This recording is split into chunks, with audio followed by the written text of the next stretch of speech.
Hey, Friendo, Steve here. Hey, Larson. And welcome back to the Steve and the Larson Pro Wrestling Podcast, ruining pro wrestling podcasting since 2014. It's time for another count out. We're approaching very quickly the midpoint of the year. And you know what, man? We're nothing if not honest, Larson. And, you know, as much as WWE is on fire, I guess, these days, I think there's some criticism, maybe, to be levied towards Paul Levesque, a.k.a. Triple H. Yeah. And that's what we're going to do today, because for all the successes, we also have to look at maybe some of the mistakes that are being made along the way. There are some things that he can improve upon. Steve, I'm going to be honest with you. Boom period. Over. Wow. Triple H, sophomore slump. You mean over as in it's complete, not it's popular. Yeah. Yeah. It's like Raw and SmackDown this past week had the lowest numbers in a long time. Ooh. You know, WrestleMania didn't sell out. Yeah. Well short. Of course, ticket prices are outrageous. They weren't able to sell out 5 shows in the same place in the same week. And so they had to cancel one of them. Yeah. Yeah. It's all downhill from here for WWE is what I'm saying. Mm-hmm. So it's tongue-in-cheek, all right. I couldn't tell from your tone. And the sad thing is I think a lot of people can't tell. That's why I had to specify. Yeah, I know. So, but nonetheless, yes, you know, there's been we were spoiled with the bounty that was the Bloodline saga. Yeah. And then, you know, of course, that kind of came to a conclusion last year after Cody beat Roman Reigns. And since then, we haven't really had that one story to really hook us as an audience. And so it's, you know, there's been some uneven stretches in WWE, but we're going to focus on the creative issues that have been kind of plaguing WWE programming for the first half or so of 2025. Yeah, you know, we're if nothing else, we're here to help. So let's go ahead and dive into this, man, because we're just talking too much. Let's dive into the meat of it. Number 10. 10. The Rock's Cody, I want your soul promo thing that happened. Speaking of talking too much. Yeah, my goodness gracious. So this happened on SmackDown on February 21st, 2025. I have the segment here in front of me. The YouTube upload says it's 18 minutes and 7 seconds for the entirety of the segment. Wow. Yeah. And I remember after watching this, we did the recap, because we did it the same night, thinking to ourselves and talking, we had to try to parse exactly what The Rock meant by Cody, sell me your soul, and being his champion. So we just, you know, it's The Rock's roundabout way of saying, I want you to be the corporate champion. WWE is like, Cody, I'll give you anything you want, everything you dreamed of, everything you wish. Yeah. It's yours. Yeah. And it was a head-scratching promo because it was so long.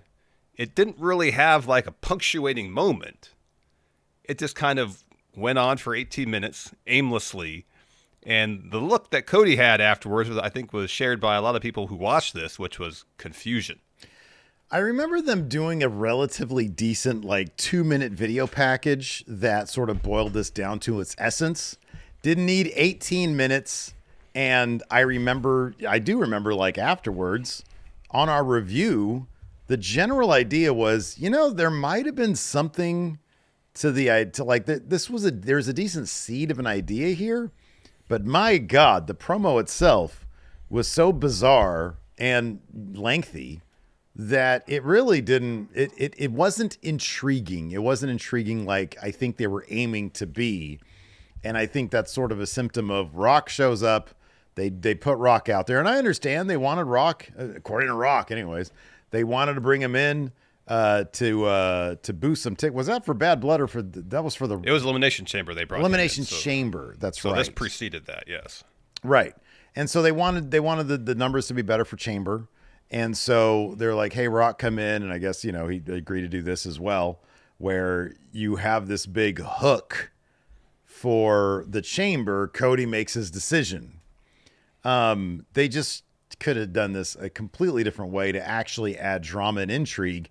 And that sort of set up a domino effect that led into and past WrestleMania, which we'll get to a little bit later in the show. But they definitely could have done that very pivotal, moment Yeah. a bit better. Yeah, because at the end of it, there was very little in the way of actual intrigue Yeah. or drama because it was such a lengthy segment. And The Rock took such a circuitous path to getting to his offer that by the time we got to the end of it, we're just kind of thinking, what? Yeah. Right. Yeah. Like, what does this all mean? Yeah. And why did it take 18 minutes for him to say, be my corporate champion? Took a really long time. Yeah. A long time. It did. Let's move on now to number 9. 9. Basically, the entire Raw tag division. They did this New Day story. Let's just start with that. I believe it was late last year, wasn't it? That wasn't Yeah, it was even November of last year. Oh Yeah. my God. Or early December of last year, yeah. So they did this really awesome New Day segment where they both go heel because there had been some problems between them, and they kick Big E out of the group to sort of find a bond over ejecting their best friend from their trio. And then they did a whole lot of nothing with them, while the tag division did a whole lot of nothing. They got rid of Authors of Pain, who were never really integrated into the tag division properly. And you had the Judgment Day carrying those titles, not defending them like at all. And then eventually, was it the War Raiders that took it off of Judgment War Raiders Day? eventually got the titles, yeah. And it would have been something if, I don't know, a couple weeks after New Day turned heel, you want to maximize the impact of their heel turn, have them win those tag titles right away. Yeah, right. But they didn't win the tag titles till WrestleMania. Yeah. And half the time when they were featured on Raw, it wasn't on segments available to view for American audiences because they were featured during commercial breaks. Yeah, that happened multiple times, yeah. Multiple times. They'd have promos or interviews during the commercial breaks on Raw where, all right, here's their opportunity to enhance their characters, tell their stories, but we can't see it. Yeah. And they were in a feud that was at times interesting with Rey Mysterio. But, you know, it so much of what seemed to happen following the heel turn seemed to be done to minimize the impact of the heel turn as opposed to maximize. And add that to the spinning of the wheels that was happening elsewhere in the Raw tag division. And you contrast with what they're doing on SmackDown, which is not, you know, high drama over there either, but at least the tag division on SmackDown is getting significant and consistent TV time and putting on really good matches. We weren't getting any of that on a consistent basis on Raw. Yeah. So on Raw, let's just go to the beginning of the year. We got into the year with the War Raiders being champions. They defeat the Judgment Day on the 27th of January. About 2 weeks later, they do the War Raiders versus American Made. That ended in DQ. Somebody wonked that finish, I think. Maybe it was Gable or I forget who it was. Somebody wonked that finish. And then the next month, we had the titles on the line again. And mind you, there's no story being told in the interim here. They defeated American Made properly. They were actually on Main Event, defeating the Alpha Academy 2 weeks afterwards in mid-March. A week later, they beat the New Day at a house show. I'm just trying to look at TV here. The New Day defeated the War Raiders by DQ in April.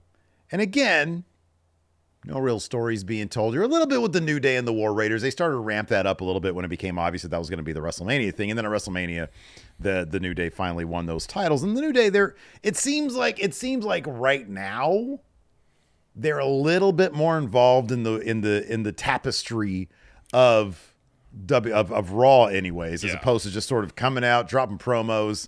They're in a proper thing with the War Raiders, and they're being involved also with Alpha Cat or with American Made rather. So it seems like they might be, ramping up a little bit more story across this division and the SmackDown tag division, which is really punctuated by really good matches and interaction between the characters, but not like much, by the way, in like plot points. Like the tag division, Triple H has a really hard time wrapping his head around telling stories with tag teams. Yeah. I don't know what the deal is. It seems like New Day's thing now is denying War Raiders an opportunity to reclaim the tag titles by saying they're giving opportunities to other teams. It's all a diversion, so they don't have to defend against the War Raiders again. So Yeah. they're lining up all the other tag teams on Raw to beat them to avoid wrestling War Raiders again. That's the story now. But like the thing is, it's not as if the War Raiders are being made out to be like these world beaters where they should be afraid of them. Yeah. Like they're ducking them, but in the meantime, it's not like the War Raiders are making a great case for themselves. Yeah. They beat about a month ago. They beat the Judgment Day again on Raw, and then because of the New Day, American Made beat the War Raiders, and then on main event, the War Raiders beat the LWO. So it's not, they're just not really that threatening of a group for New Day. It's sort of like this is the New Day's kind of in a bubble. If I'll be honest with you, like American Made, War Raiders, like what's the real difference? And there's like, what's the real difference? In the case of American Made, they should actually be more scared of them because they got Gable over there and Ivy Nile to help them out possibly. So yeah. Anyways, the entire tag division, it extends to SmackDown as well. Kind of a mess. Yeah.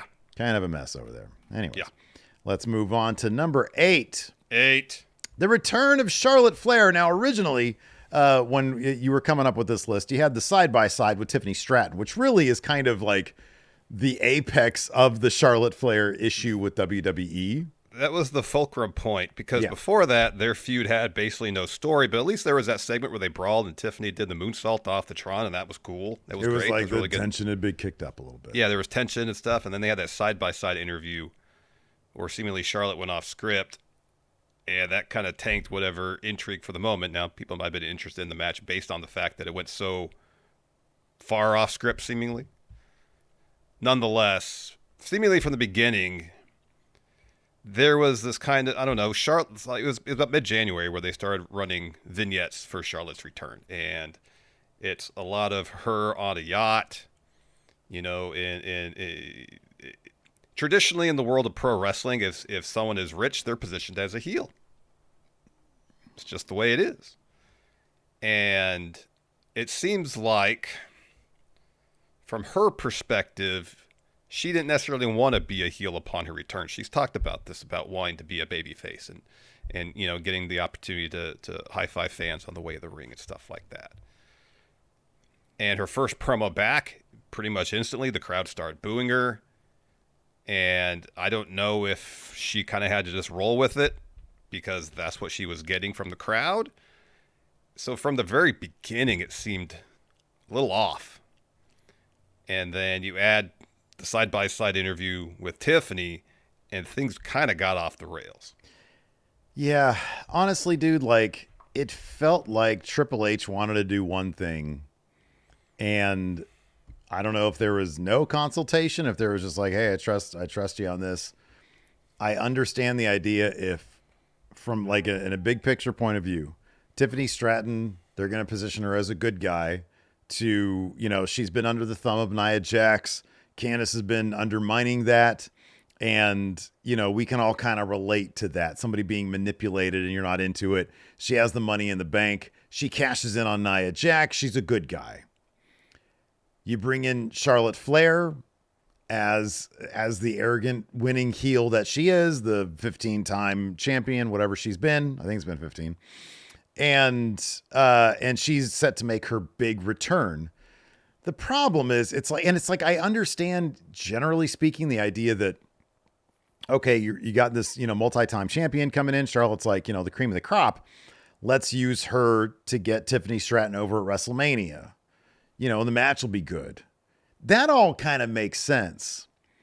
But unless you have Charlotte on board with leaning into, and we know that Triple H has worked with other talent in terms of making them more comfortable with their creative situation. But if the expectation was that she would come back and simply the return after being gone so long would have warranted cheers, there was some some crossed wires along the way between seemingly Charlotte and Triple H. Because like you said, that first promo was just, it just felt like she was expecting one thing and the crowd gave her what was set up to be given to her, the yacht vignettes. So,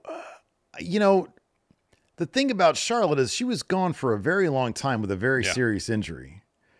And maybe the idea was you go more old school, but that was also kind of a recipe for people just to be like, oh man, Charlotte's back in the main event scene.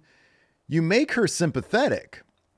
You do vignettes showing her, injury and how bad it was and how much she wants to come back. And you blur the line a little bit where maybe she calls herself Ashley. I don't know. Mm-hmm. And when she comes back, she gets a babyface return. And then you just got to deal with, you got the babyface Charlotte. I mean, you do your best to give her a babyface return. For all I know, the crowd would have been like, nah, screw that. You do your best. And then you have Charlotte in there as a sympathetic babyface coming back from a big return. And you got Tiffany Stratton, who just went through her own shit where she turned babyface. And you just play off that dynamic. Mm-hmm. And there's some interesting stuff that can be had there. And I think that allows the crowd to then sort of choose, one or the other, or just want to see a good match. I don't know. But what they did just put her in a really bizarre situation. And as you said, the fulcrum point, the flashpoint there was that super awkward side by side where evidently Charlotte was taking Tiffany to task to try to stand up for herself. And that just doesn't make for very compelling television in terms of a narrative. If you enjoy train wreck television, then you had it. So yeah, I don't think it really did many people many favors there. No, not at all. Anyways, we're going to continue on with this constructive criticism of the Triple H era in a second here. But first, we got some ads to talk about on the show. Sponsors. We do. Let's take a quick break, get a word from our sponsor, Mint Mobile. Summer is right around the corner, and the folks at Mint Mobile have a take as hot as the summer sun, Steve. Getting that summer bod is out. Getting your savings bod is in. That's right, Larson. This spring and summer is all about skimpy wireless bills and fat wallets. And you can have both without breaking a sweat or the bank with premium wireless plans from Mint Mobile for just $15 a month. With Mint Mobile, you can say no way to those outrageous monthly bills and unexpected overages. All Mint Mobile plans come with high-speed data and unlimited talk and text, all in the nation's largest 5G network. And you can bring your own phone and keep your current phone number and all your existing contacts. So ditch overpriced wireless and you get 3 months of premium wireless service from Mint Mobile for $15 a month. This year, skip breaking a sweat and breaking the bank. Get your summer savings and shop premium wireless plans at mintmobile.com/raw. That's mintmobile.com/raw. Upfront payment of $45 for a 3-month 5GB plan required, equivalent to $15 a month. New customer offer for first 3 months only, then full price plan options are available. Taxes and fees are extra. See Mint Mobile for details. And let's get a word from our sponsor, Tempo. Steve, you and I may know a thing or two about wrestling, but what we really know is fast food. Yeah, we do. Yeah, thing is, when I think of fast food, I generally think of, a lump of greasy meat product, usually on bun, that I usually feel like I have to get because I'm short on time or my schedule is super tight. Yeah, man. I used to think the same thing until I discovered Tempo. Tempo is a weekly delivery service that allows you to select from over 20 mindful meal choices that are crafted to cook in just 3 minutes, and they're delivered fresh right to your door. That's right. Tempo's dietitian-approved menu takes all the guesswork out of eating well, and they've got new recipes each week, like enchilada beef bowls and spicy Korean barbecue chicken that are made with real, nutrient-rich ingredients which make it easy to keep up with your healthy lifestyle so you can eat well without sacrificing taste or convenience. And for a limited time, Tempo is offering Going In Raw listeners 60% off your first box. Go to tempomeals.com/raw. That's tempomeals.com/raw for 60% off your first box. Tempomeals.com/raw. Rules and restrictions may apply. All right, man, let's continue on with our countdown for things, the biggest Triple H blunders of the year. Number 7. 7. Too many drawn-out stories. Larson, I have a question for you. Sure. When the hell are Austin Theory and Grayson Waller going to break up? I don't know. They've been teasing it since they won those tag titles at WrestleMania 40. Wait a second. Wasn't WrestleMania 41 this year?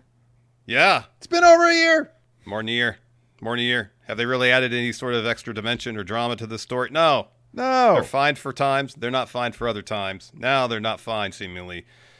This has been a Triple H thing pretty much since he's taken over. Sometimes he rushes through stories like Bloodline Reunion. And then sometimes stories just take forever. There's probably been at least 3 times you could have said, go ahead. Do the breakup here. Triple H says no.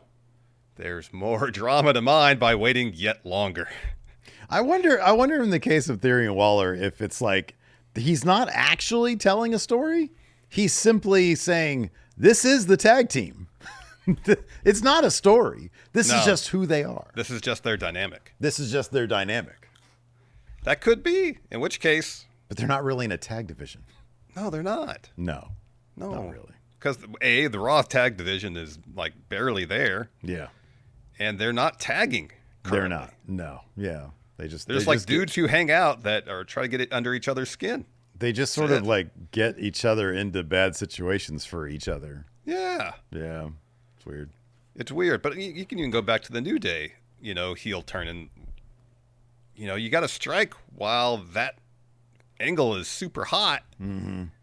And have them put them in a situation where they win those tag titles super quick. I don't know why he spun his wheels with the New Day seemingly for months, and half the time when they were on TV, they weren't on TV. Yeah. And waited till WrestleMania to put the tag titles on them. Yeah. Everybody was talking about that New Day segment. Capitalize on that. Come up with something that vaults them to winning the tag team titles as soon as you can to keep that conversation going. Mm-hmm, mm-hmm. Not have them do their segments during commercial breaks on Netflix Raw. Yeah. The New Day is probably the best example of this, but you can also see it in other things, including an entry we're going to talk about here in a couple entries. But yeah, some of these things, it's like, okay, when is this going to pay off? What's going to happen here? And so, yeah, it does need to be a bit more, efficient, I think. It's like, okay, you set something up and then have a plan to pay it off. And I understand sometimes maybe there are some situations, like, for example, with the Judgment Day, they've been doing this Finn Balor Dom stuff for a really, really long time. And maybe it's just an opportunity. Okay, well, we're going to set up this dynamic. And along the way, we're going to use that dynamic as a framing device for smaller stories, like, for example, Finn, lusting over the Intercontinental Championship. Well, that involves several matches. You got now Roxanne Perez involved. And so that dynamic is set up as a framework, but too often, if that's the idea, they don't use it as a framework and just nothing happens. And it's like, hey, whatever happened to X, Y, and Z? Mm-hmm. Mm-hmm. So anyways, he needs to sharpen up, get that moving a little bit more. Yeah. Speaking of a guy who needs to move a little quicker, number 6. Travis Scott. So there is a way. We talked about this before. There's a way. If there is a celebrity, be it a musician or whatever, mm-hmm. if they are interested in becoming part of the WWE tapestry, the storylines, the universe, whatever you want to call it, to get the crowd to become invested in that person's journey and see them become a WWE character that they buy into the story. They're not just sort of there existing, in their own bubble. Bad Bunny and Logan Paul are 2 examples. Oh, Pat McAfee as well when you got started in NXT. Pat McAfee as well. Were all examples of people who were coming in that had large followers, a large audience outside of WWE. I mean, Bad Bunny's got like the largest, one of the biggest audiences in pop music or whatever. And if they're a fan of the show, there's a blueprint where you can bring them in a way where the crowd buys into it. And it takes time and it takes effort. It takes good creative. But Bad Bunny's been a great example of that. Logan Paul, I might not like to see him on my television, but in terms of him being a part of the roster, he's a part of the roster. He fits. It's not weird, or I'm like, man, this doesn't make any sense for him to be in a match. It does make sense for him to be in matches. He's been a U.S. champion and it worked. Travis Scott, they have dropped the ball on, again, somebody who's got a very large following, somebody who is a big fan of the WWE, but they did not put the time and effort into making him a part of the story before they just made him a part of the story.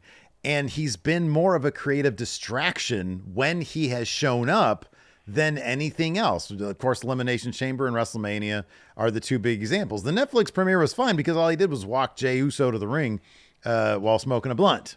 That was actually kind of entertaining.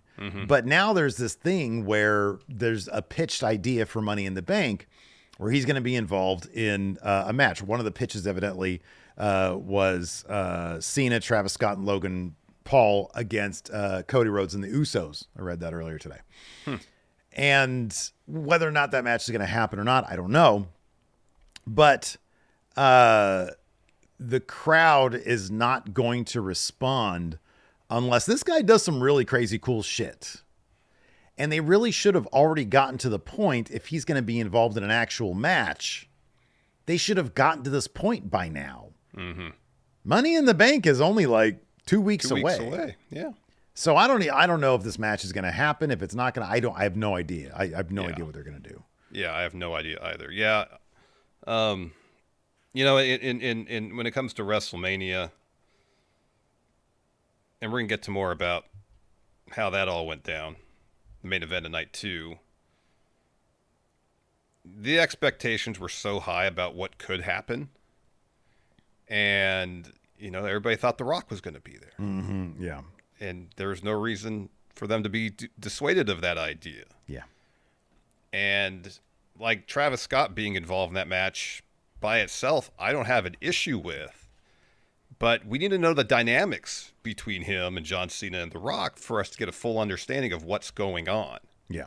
And we never got that. We'll talk about that more later as far as The Rock not being involved in WrestleMania. But that's kind of an important thing.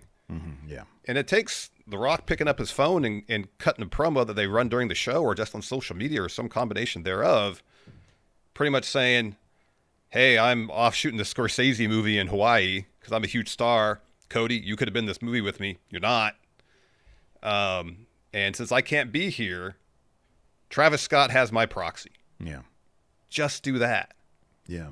Just do that. Because everybody's expectations were astronomically high about what was going to happen at the finish of WrestleMania.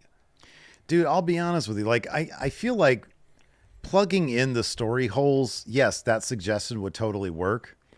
But fundamentally, I feel like for people to not groan at that, be like, oh, we're not getting Oh, The yeah. Rock, I'm we're not saying getting... that unto itself is the solution. It's part of the solution. It's But like you I feel like the bare minimum they should have done. Right, but what you're saying is, at the very least, explain why this guy's in our stories. You know, yeah. No, that does make a lot of sense. So yeah, a lot of work to be done there. I'm assuming if this match is going to happen at Money in the Bank, you got to assume that Cena's going to use him to cheat against R-Truth at Saturday Night's Main Event. He'll use Travis Scott to do that. Cody will come in and make the save after the match when they're beating up R-Truth more. Could be. That's maybe the assumption there. I mean, they could do that, I guess. In any event, we'll find out in a couple days. Let's go ahead and move on now to number 5. 5. Shinsuke Nakamura's U.S. title reign. We were both. Oh, wow. So he won the shocked. title late in 2024, November 30th to be exact. Beat, surprisingly, LA Knight on an episode of SmackDown. And then he had, let's see how many television defenses he had. That was on SmackDown? I thought it was on a Premium Live event. That he won it? Yeah. Oh, no, sorry. Let me go back. Sorry, it was War Games. My bad. Okay. War Games, he won it from LA Knight. And then had a grand total of, we defeated Andrade in a... It's like eliminator match or something. Yeah, eliminator match. And then LA Knight beats him by DQ. And then he's in the Rumble. And then LA Knight finally beats Nakamura on SmackDown. Sorry, that's one on SmackDown on March 7th. Wait, what were his title defenses in between those? He had a dark match on an episode of Raw on January 13th. And then on January 10th, he defended against LA Knight on SmackDown that ended in a DQ. I was happy when he won the title. I was very surprised. But I was like, hey, that'd be cool. That's pretty neat. Everybody loves Shinsuke, but it's not 2017 anymore. And unfortunately, it seems like, and I don't know. You hear all sorts of rumors about his contract and is he going to resign? Is WWE going to want him back? Et cetera, Yeah, that's et cetera. an ongoing thing. That seems like it's an ongoing thing, and I have no idea what the situation is there, really. But at any event, Vince wasted this guy, and I think a lot of people think or have thought, hey, man, this is a real opportunity now that Triple H is in charge, because we know he loved him in NXT, to turn things around, and he got this new repackaging, and it was pretty effective, won the U.S. title, and then just nothing happened. He was barely on TV. Just barely on nothing TV. happened. Yeah, it was an afterthought. So yeah, and this is a title that hadn't had like the best track record. Like when Logan Paul had it, he barely defended it as well. Yeah. But at least he had like a podcast. Anyways, let's move on to number 4, Larson. 4. Karrion Kross stuck in catering. I think this is, out of this entire list, this is the one that the most people can get behind. Yeah. He's been doing this kind of devil on your shoulder type character for a while. And they've used that character at times, at first subtly and since not so subtly, to motivate people's heel turns. Yeah. And it has been really well done. Mm-hmm. Yeah. Especially when you weren't kind of really paying attention. That was kind of the subtext of what he was doing until someone pointed out on social media, and he was like, yes, someone's paying attention. Mm-hmm. And you look back on it, it's like, oh my gosh, yes, there's a through line here. There's a theme. There's a trend, a pattern.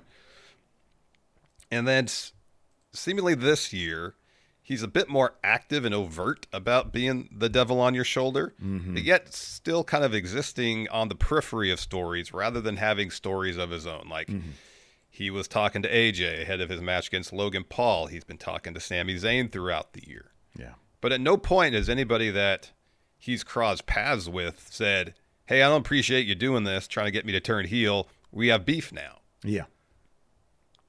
He hasn't been involved in a story that's focused on him. And it's surprising because there's a good amount of the crowd that seem like are behind him, that want to see him featured more. And whenever he's on TV, he does great work. Yeah. Yeah, he does. It's odd that they use him to motivate other characters' behavior as opposed to focusing on his own stories. This is one of those things where, and they did do a number of releases recently, and you just hope that, given that there has been an online swell of support for him, in addition to Kross taking the initiative on his own, cutting that promo WrestleMania weekend, and also producing like a full-length documentary on his WrestleMania weekend when he was taking on JR Kratos at Bloodsport, which is a really well-produced documentary, and it's been viewed like 400,000 times, taking the initiative himself, and people are really coming around strongly now to the idea that, man, this guy is not being used, and you have to hope that this is the kind of thing where they will pay attention. They'll say, hey, this guy is doing everything that we want people to do to put themselves in a position to succeed. And now we have to pick it up. And whether that is a spot in Money in the Bank, even a spot in a qualifier. Yeah. So they can gauge the reaction a bit more and set him on the road to something significant. But you can't tell me that with this guy's look, his presentation, Scarlett with him, his promo, and he's fine in the ring. You can't tell me that he doesn't have everything. I know. And I understand that the whole, devil on the shoulder thing might be difficult to adapt to the ring, but in some ways it's sort of like what Bray Wyatt used to be.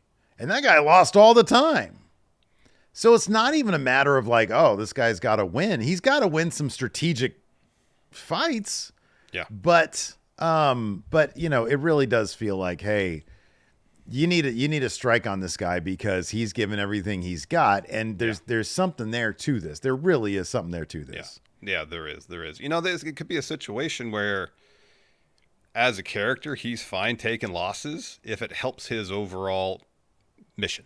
If it helps whatever he's trying to do to take a loss to prove his point, to get a little deeper in someone's head. You can tell stories in the ring with Exactly. that. Exactly. Guess how many singles matches Karrion Kross has had in 2025 on TV? Are we counting main event? No. Oh, probably none. One. Lost AJ one. Styles.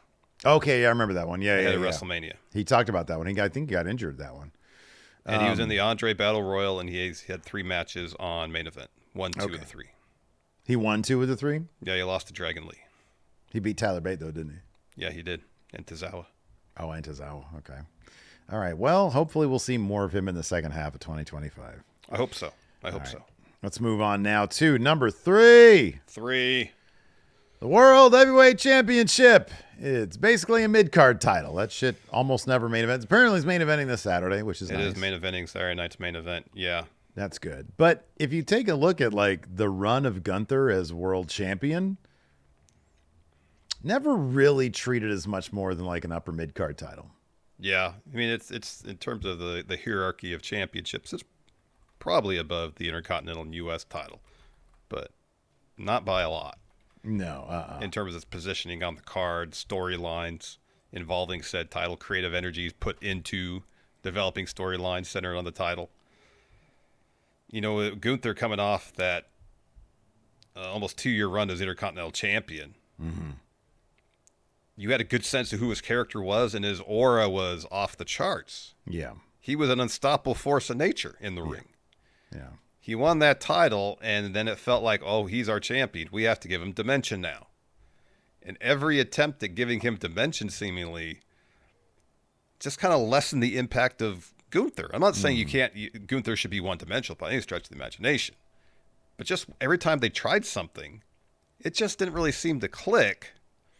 And in the process, the storylines for his feud with the World Heavyweight title just felt kind of tepid.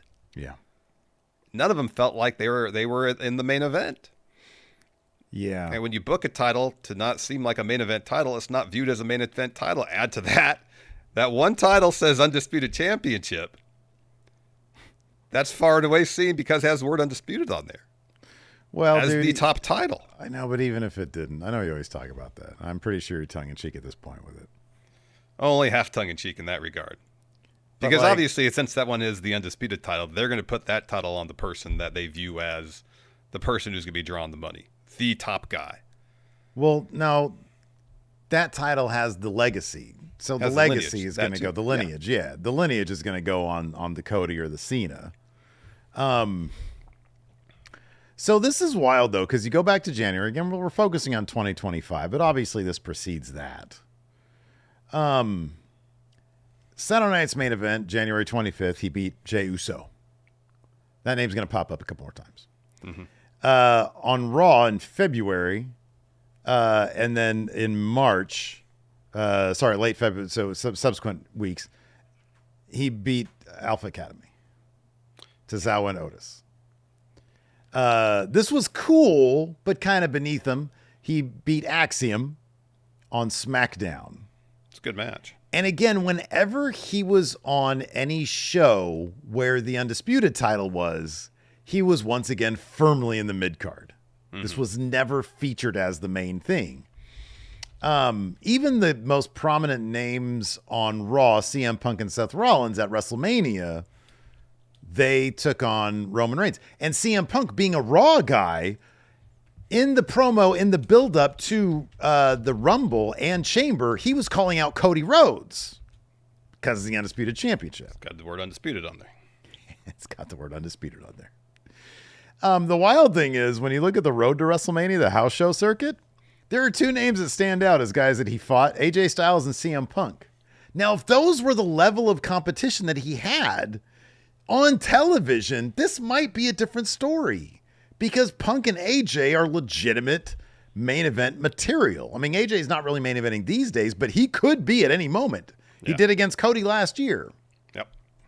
So off television, the title was being defended against main event level talent. On television, it was not. So there you go. There you go. It's going to be interesting to see now that Jay's got it as we saw on Raw, there's a number of competitors who are in the orbit of the World Heavyweight Championship. If we're going to see the prestige of the title improved in the second half of this year, especially with John Cena not on TV. He's going to be on TV probably. I don't know. He's got, 25 or 24 more appearances after. He hasn't done his little countdown thing recently, so I don't know exactly. After Saturday night's main event, which is he's going to be on TV most weeks as opposed to not. Mm-hmm. But since you don't necessarily have a full-time champion on SmackDown, it's an opportunity to have, whether it's they really go all out in terms of booking Jay and having him beat all the other main eventers on Raw, or Seth cashes in the Raw after Money in the Bank and he starts having matches against all the other main eventers on Raw, or because he's featured in a storyline on Raw carrying that title. One way or the other, they got to make that title feel more valued and prized by everybody on the Raw roster and start putting it in storylines that elevate the prestige of the title. So it doesn't seem like the consolation belt, because it's kind of had that vibe ever since it was introduced. Yeah, you have a good point there. I mean, it doesn't help when, look, I know we all want to see CM Punk versus John Cena, right? They got to do that match before Cena retires. But CM Punk isn't getting on Instagram. Maybe he is. I don't follow him. But the Instagram posts that people always talk about are when he calls out John Cena. Oh, John Cena's champion. I'm going to go after that title, not the title that's on my brand that my nemesis Seth Rollins is going after right now, which it does help that CM Punk's on that brand, because you'd figure he'd go after that title. But with John Cena out there seemingly going whatever brand he wants to go to, it doesn't help things with the world. That was the other thing. So much of the build to Mania, Cena and Cody's match happened on Raw. Almost exclusively. So much of it was on Raw, yeah. And if that's a situation where that was better for John Cena's schedule, given that he's a busy man, he does all sorts of movies and TV and stuff. All right.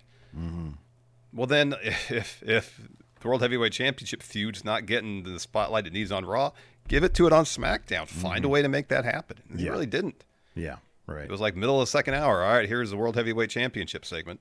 It's just kind of buried in the show. Yeah. Yep. All right, let's move on now to number 2. 3-hour SmackDowns. And to a degree, seemingly, the new head writer of SmackDown. Oh, you didn't know? Road Dogg.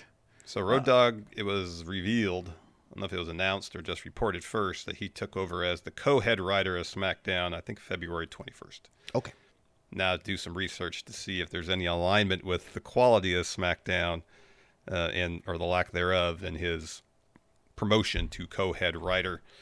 They have done a horrible job of taking advantage of the 3-hour time frame for SmackDown. You compare SmackDown and how kind of languid it is to Raw, which Raw may not always be the most intriguing show, but I feel like every week on Raw, at least something happens. Oh, dude, no, Raw is a well-booked show. There's an urgency to it that SmackDown, for the most part, completely lacks.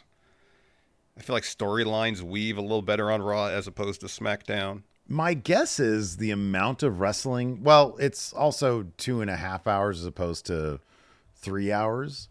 I feel like the amount of wrestling is probably comparable, at least like in a ratio sense. Yeah. And yet it feels so much more urgent. Like everything has a place there. And on SmackDown, seemingly it's just like you'll be sitting there, you're like, man, this match is good, but why do I really care? What am I supposed to care about here? Whereas on Raw, generally speaking, every segment and every match gives you something to give a damn about. Yeah. That's not really the same on SmackDown. No, not a consistent basis. I have some bad news for you, Feifel. It's reported today that SmackDown's listed for 3 hours well into June. Womp, womp. Now, the positive of the 3-hour SmackDown is that at least the tag division gets some focus as opposed to Raw, where it gets basically none. True. And they're trying to get all the teams on SmackDown to kind of feud with each other. Not a whole lot of like significant stories being told. Yeah. But there's feuds, and the matches that come out of these feuds are usually pretty darn good. They're really good, yeah. That TLC match that was on the SmackDown after Mania was fantastic. Match of the year contender. 5-star affair there. Just last week, Fraxium versus DIY. was awesome. Yeah, it was awesome. Like, you can't quibble with the quality of the matches. Nope. The matches would be even better if there were some decent stories leading to, into them. For sure, yeah. So, and that's kind of the thing with SmackDown. There's a lot of good matches, but the potato salad analogy that we used the other day. Oh yeah, it was awesome. It needs a little more seasoning, some more flavor. The story is the seasoning, the flavor, the mayo, the chunks of egg white. Yeah, pickles.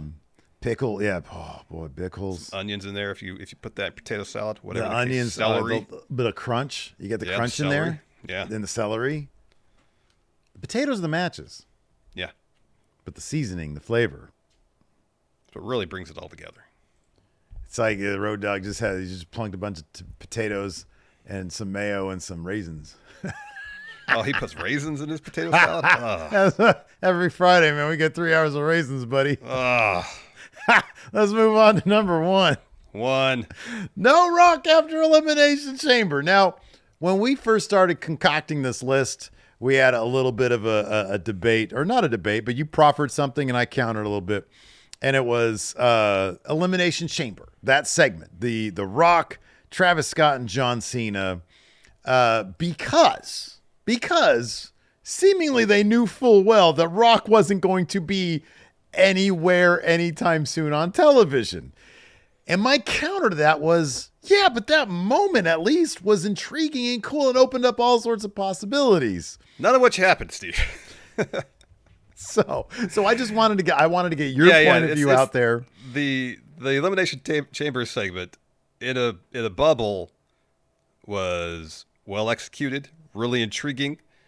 Therein lies the issues with it, because there was no follow through, and they knew at the moment there would be no follow through because The Rock wouldn't be available for Mania, or apparently even to step aside to shoot something on his phone in between. I'm really curious to get Cena's take on that. Whenever they drop the documentary that they're inevitably going to drop, the documentary series that they're going to drop, probably we'll know a year from now. Yeah. What his take on all that was, if it's simply a matter of like, hey, we use The Rock for that story beat. It's just like you said earlier, where, we get one shot of The Rock saying, hey, Travis Scott's coming to, or just like pay him to do a tweet, something where Cena comes out and says, I talked to Dwayne and he made a very good offer. And that offer is, I guess, just Travis Scott help me. Whatever. Bring it up. Talk about it. It happened. Yeah. Why, John? Why? Why, John? Yeah. What did you benefit from this? Why is it now you're able to win matches? Because that's the thing. Yeah. That's the thing. If The Rock's offer to Cody was then, or also extended to John Cena, Cena's 16 at that point a 16-time world champion, wealthy beyond belief, already in Hollywood. What more can he gain with an alliance with The Rock? Like Cody's already wealthy, super wealthy. He's dabbled in TV. I'm sure if he could make a couple phone calls and get a couple auditions for movies, probably not a problem for him. But there's a gap between the level of success that John Cena has achieved and Cody Rhodes has.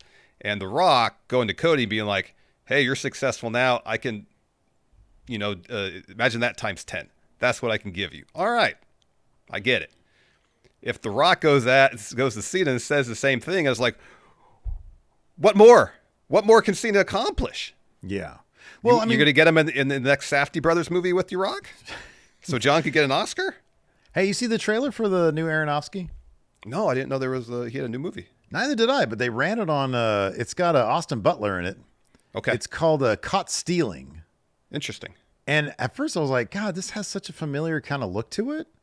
But it looks like, I don't know if he's going through like a Guy Ritchie phase or something like that, or a Good Time Safdie Brothers phase or something. Mm-hmm. But it looks like, first I was like, what is this, from the director of Crank or something? Because it's got a like very really high energy type. High energy feel. Yeah, exactly. Yeah, bringing back the hip hop montage. I hope so. Yeah. No, I'm kind of hyped for it. I think it might be, just from the first trailer, anyway. Or there's a trailer coming. This is an ad for a trailer. Oh, a trailer for a teaser for a trailer. It's a teaser for a trailer. Yeah. So I got to check out the trailer. Anyways, getting back to this.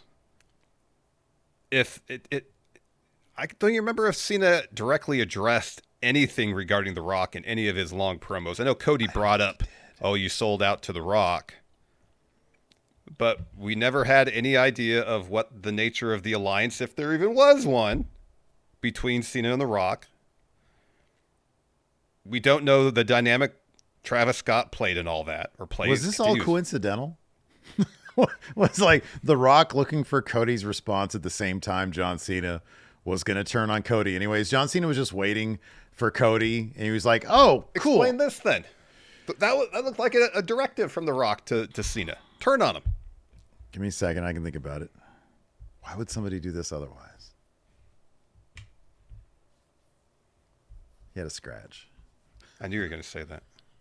And decide to scratch his neck with his thumb, huh? My shitty jokes are so predictable, aren't they? They are. I knew that was coming. So expectations are raised through the roof at WrestleMania. Oh, The Rock's going to help John Cena win at WrestleMania to solidify their alliance. John Cena is going to be The Rock's corporate champion. And we're off and going to a magnificent and entertaining heel run for John Cena, helped out by The Rock. You know what they should have done? That didn't happen. People were deflated. You know what the they match should have sucked done? too, but yeah. This is what they should have done. The two things would have saved that match. If Travis Scott had not just his hardcore WWE championship, but also a replica of the Rock's People's Championship that he took from Muhammad Ali's widow, and he ran down to the ring. People hated that he just milled about down there. Mm-hmm. Beat feet, get over there. Come on, get going. Get going. Yeah. Yeah. Make haste is what I was trying to say. Beat feet is leave. Anyways, yeah, it was a mess they got themselves into just because they wanted to move a few more tickets for Elimination Chamber. And stop caring if Dwayne's going to be there or not. Dude, honestly, when do you think the next time Dwayne's going to be involved in a story is going to be? Whenever they let him do what he wants to do. I'd be shocked if it happened anytime soon. Yeah. I really do. I really do. Given what special would happen this year. Yeah. I don't know how you repair that. How do you, and it's not even necessarily like, how do you repair it? It's how do you get on the same page when you're clearly so far off the same page? Mm-hmm. I think WWE, it wouldn't shock. You know what? If WWE sees a real downturn in creative and the business, I could see them maybe shifting things around. Triple H gets like a higher role and they bring in Gewurz or something like that. If they want to align with The Rock again. Or even if it's a situation where it's, all right, Dwayne, we'll carve out a piece of the show every week for you. Mm. Got, Dwayne Island. Tell your stories. Gewurz Island. Yeah. Yeah, could be. I don't know. Johnson Island. I know, because it seems like The Rock has ideas. Yeah. And in the case... Triple H doesn't like him. Yeah. Well, in the case of turning Cody heel, I don't blame him. Yeah, that's a bad move. It's a bad move. Yeah, it is. It is. You don't do that. No. Anyways, that's going to do it for this edition of Count Out. We'll be live tomorrow for our review of Saturday night's main event, so be sure to check that out after the show. Thanks for watching, everybody. Till next time, we'll see you guys around. Goodbye.